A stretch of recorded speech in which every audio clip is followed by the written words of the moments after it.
Okay, let's unpack this. आज के हमारे इस डीप डाइव में हम अपनी इन ऐतिहासिक स्लाइड्स और नोट्स के जरिए एक बहुत ही एक ऐसी कहानी को डिकोड करने वाले हैं जो किसी भी मॉडर्न कॉर्पोरेट थ्रिलर से कम नहीं है। बिल्कुल। और हमारा मिशन आज बस एक ही है, ये समझना कि कैसे महज कुछ विदेशी व्यापारी जो हमारे तटों पर बस मसाले खरीदने आए थे, वो एक पूरे उपमहाद्वीप के शासक बन बैठे। हाँ, एक व्यापारिक कंपनी से लेकर एक विशाल साम्राज्य तक का सफर कोई रातों रात हुआ चमत्कार नहीं था ये। बिल्कुल नहीं। इतिहास को अगर हम सिर्फ तारीखों में बांध देना तो हम असली कहानी मिस कर देते हैं। इतिहास असल में ये समझने का नाम है कि कैसे एक अकेली घटना, जैसे समंदर में एक नए रास्ते की खोज, पूरी दुनिया का नक्शा ही बदल कर रख देती है। एकदम सही। तो चलिए समय के पहिए को थोड़ा पीछे ले चलते हैं। हमारी पहली स्लाइड का फोकस है 20 मई 1498। वास्को डी गामा कालीकट पहुंचता है। और यहाँ जो सबसे दिलचस्प बात है ना, वो ये कि उसे रास्ता किसी यूरोपीय नक्शे ने नहीं दिखाया था। हाँ, हमारे नोट्स में एक हाइलाइटेड पॉइंट है, एक गुजराती पथ प्रदर्शक था, अब्दुल मजीद। सही कहा, अब्दुल मजीद ने ही उसे सुरक्षित कालीकट तक पहुंचाया। और वहां के राजा, जिन्हें जमोरिन कहा जाता था, उन्होंने पूरे शाही अंदाज में उसका स्वागत किया। पर इसके बाद जो हुआ वो माइंड ब्लोइंग है। वास्को डी गामा सिर्फ घूमने नहीं आया था। व्हाट्स फैसिनेटिंग हियर इज कि इस एक अकेली यात्रा से वास्को डी गामा ने जो काली मिर्च और मसाले यूरोप वापस ले जाकर बेचे, उससे उसने अपनी पूरी यात्रा के खर्च का 60 गुना ज्यादा मुनाफा कमाया।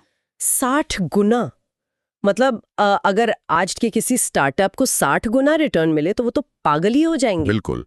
और इसी मुनाफे के लालच में वास्को डी गामा कुल 3 बार भारत आया, 1498 में, फिर 1502 में और आखिरी बार 1524 में। हाँ, और उसकी मृत्यु भी भारत में ही हुई थी ना, कोच्चि में।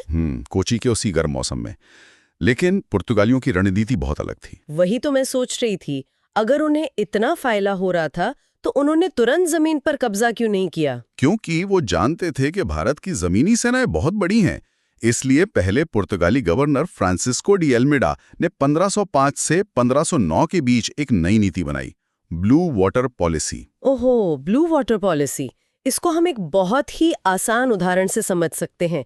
जैसे हमारे हाईवे पर टोल गेट होता है ना, बिल्कुल वैसा ही, कि अगर बैरियर पार करना है तो टैक्स देना होगा। पुर्तगालियों ने पूरे हिंद महासागर पर यही सिस्टम लगा दिया। उन्होंने कार्टिज सिस्टम शुरू किया। और ये कार्टिज असल में एक समुद्री लाइसेंस था।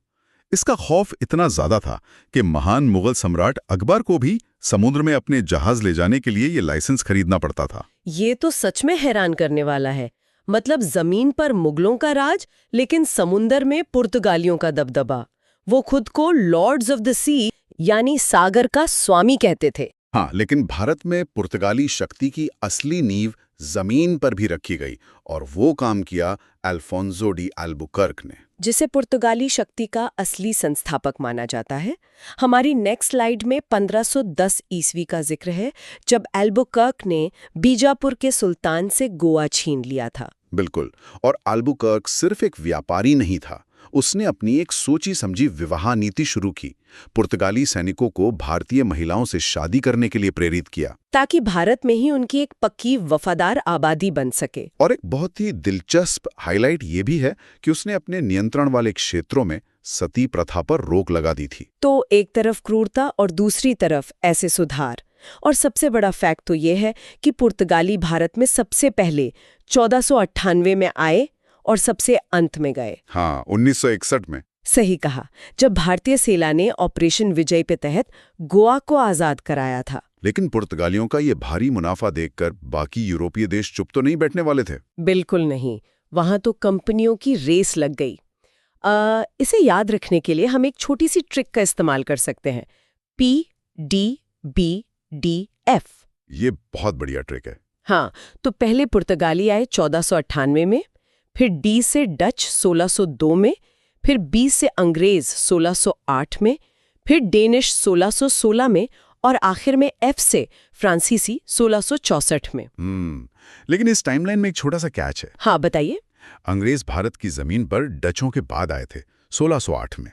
लेकिन अगर हम कंपनियों की स्थापना देखें तो ब्रिटिश ईस्ट इंडिया कंपनी 1600 में बन चुकी थी। अच्छा, यानी डच कंपनी से 2 साल पहले ही अंग्रेजों ने अपनी कागजी कार्रवाई और चार्टर वगैरह पूरा कर लिया था। बिल्कुल।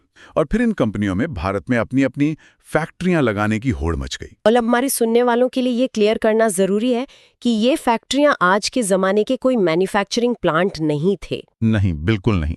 ये असल में किलेबंद गोदाम होते थे जहां वो अपना कच्चा माल और मसाले इकट्ठा करते थे।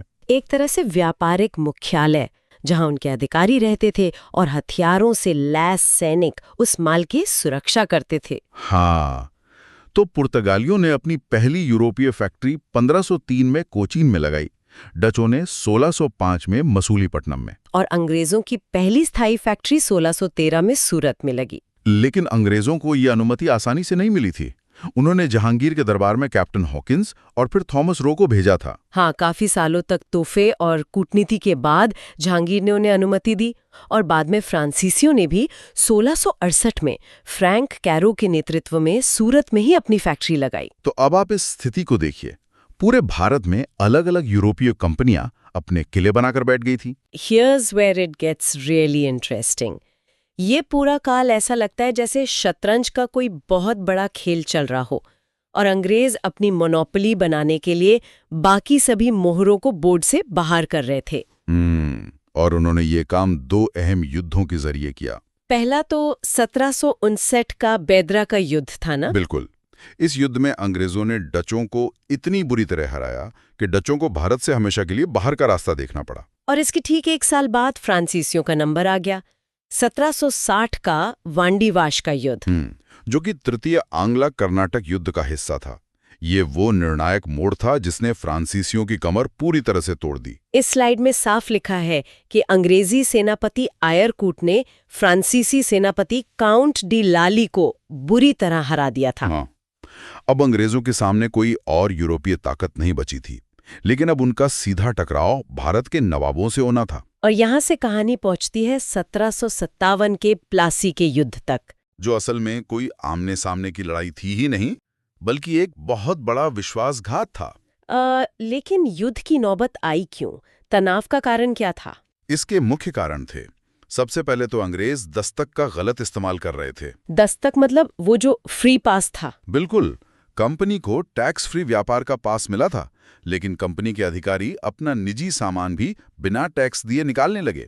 इससे बंगाल के नवाब सिराजुद्दौला को बहुत नुकसान हो रहा था। और ऊपर से अंग्रेजों ने कलकत्ता में अपने फोर्ट विलियम की किलेबंदी शुरू कर दी थी, वो भी नवाब की परमिशन के बिना। सही कहा। जवाब में नवाब ने उस पर कब्जा करके उसका नाम अलीनगर रख दिया। और उसी दौरान वो काल कोठरी या ब्लैक होल वाली खौफनाक घटना भी हुई थी ना? हाँ, जहां 146 अंग्रेजों को एक छोटे से दमघोटू कमरे में बंद कर दिया गया था। इसी ने अंग्रेजों को पूरी तरह से भड़का दिया। तो फिर आता है 23 जून 1757 का वो दिन, रॉबर्ट क्लाइव और बंगाल के नवाब सिराजुद्दौला का आमना सामना। लेकिन रॉबर्ट क्लाइव ने मैदान में लड़ने से पहले ही नवाब के सेनापति मीर जाफर को खरीद दिया था। यही तो सबसे बड़ा धोखा था। मीर जाफर ने अपनी पूरी सेना को युद्ध से दूर रखा। केवल मीर मदान और मोहन लाल जैसे कुछ वफादारों ने नवाब के लिए जान दी। और अंततः सिराजुद्दौला मारा गया। मीर जाफर को अंग्रेजों ने अपना कठपुतली नवाब बना दिया। और ये ऐतिहासिक युद्ध बंगाल के नदिया जिले में भागीरथी नदी के तट पर लड़ा गया था। इस धोखे ने तो पूरा इतिहास ही बदल दिया। If we connect this to the bigger picture, तो प्लासी का युद्ध भले ही साजिश और धोखे से जीता गया था, लेकिन इसके बाद का युद्ध अंग्रेजों ने अपनी पूरी मिलिट्री माइट से जीता। आप 1764 के बक्सर के युद्ध की बात कर रहे हैं? बिल्कुल। 22 अक्टूबर 1764 अंग्रेज सेनापति हेक्टर मुनरो के सामने 3 बहुत बड़ी ताकतें खड़ी थीं। मीर कासिम, शुजाउद्दौला और दिल्ली का मुगल बादशाह शाह आलम द्वितीय। हाँ, और अंग्रेजों ने इन तीनों की संयुक्त सेना को हरा दिया। So what does this all mean? मतलब इस जीत का असर क्या हुआ? असर ये हुआ कि अंग्रेजों का भारत पर पूर्ण वर्चस्व स्थापित हो गया और इसके अगले ही साल 1765 में इलाहाबाद की संधि हुई, जिसने भारत की गुलामी पर पक्की मोहर लगा दी। एकदम सही। इस संधि के तहत मुगल बादशाह ने अंग्रेजों को बंगाल, बिहार और उड़ीसा के दीवानी अधिकार सौंप दिए। दीवानी अधिकार यानी टैक्स वसूलने का अधिकार। मतलब जो विदेशी कंपनी भारत में सामान खरीदने आती थी, अब वो यहाँ के लोगों से टैक्स वसूल कर उसी पैसे से व्यापार करने लगी। और उनका अपना निवेश शून्य हो गया। ये एक प्राइवेट कंपनी द्वारा एक पूरे उपमहाद्वीप के खजाने पर कब्जा था। तो अगर हम इस पूरी डीप डाइव को समराइज करें, कहानी शुरू हुई 1498 में वास्को डी गामा के व्यापारिक मुनाफे से, फिर पुर्तगालियों की समुद्र पर ब्लू वाटर पॉलिसी, उसके बाद विदेशी कंपनियों की रेस जिसमें अंग्रेजों ने डचों और फ्रांसीसियों को रास्ते से हटाया, फिर 1757 में प्लासी का कूटनीतिक धोखा और अंत में 1764 का बक्सर का युद्ध, जहां उन्होंने सैन्य शक्ति से टैक्स वसूलने का अधिकारी हथिया लिया। ये सफर में दिखाता है कि कैसे व्यापार पर एकाधिकार धीरे धीरे राजनीतिक सत्ता और पूरी गुलामी में बदल सकता है। बिल्कुल, अर्थव्यवस्था पर नियंत्रण कैसे पूरे समाज को बेबस कर सकता है, ये इसका सबसे बड़ा उदाहरण है। और अंत में मैं एक सोचने पर मजबूर करने वाला सवाल छोड़ना चाहूंगा। ये बात कितनी हैरान करने वाली है कि एक प्राइवेट व्यापारिक कंपनी ने केवल टैक्स इकट्ठा करने के अधिकार से एक पूरे उपमहाद्वीप पर अपना राज कायम कर लिया।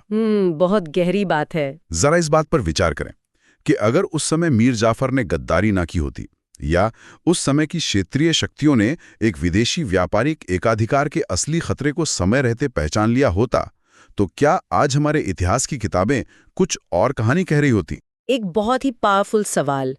इतिहास से हमें सिर्फ तथ्य नहीं, बल्कि आने वाले समय के लिए सबक भी मिलते हैं। आज के हमारे इस डीप डाइव में बस इतना ही। ऐसे ही इतिहास के पन्नों को हम आगे भी खोलते रहेंगे।